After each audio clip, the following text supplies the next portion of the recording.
ഈശോമിശിഹായ്ക്ക് സ്തുതിയായിരിക്കട്ടെ. തോബിത്തിന്റെ പുസ്തകം 10-ാം അധ്യായം. തോബിത്തും അന്യയും കാത്തിരിക്കുന്നു. പിതാവായ തോബിത്ത് ദിവസം എണ്ണി കഴിയുകയായിരുന്നു.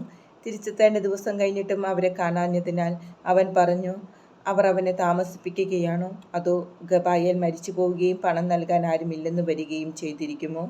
അവൻ അതീവ ദുഃഖിതനായി. അവൻ്റെ ഭാര്യ പറഞ്ഞു, കുട്ടിക്ക് അപകടം സംഭവിച്ചു, കാലതാമസം അത് തെളിയിക്കുന്നു.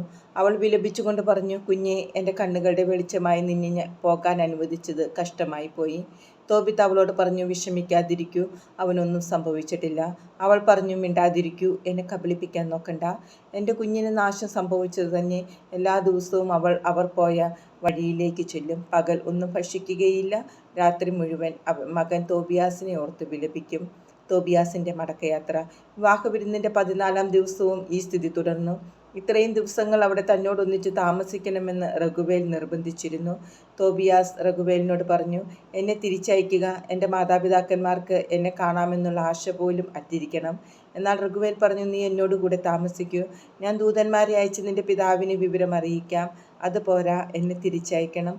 തോബിയാസ് പറഞ്ഞു. റഘുവേൽ തോബിയാസിന് ഭാര്യയായ സാറായെയും സ്വത്തിൽ അടിമകളുടെയും കന്നുകാലികളുടെയും പണത്തിൻ്റെയും പകുതിയും നൽകി.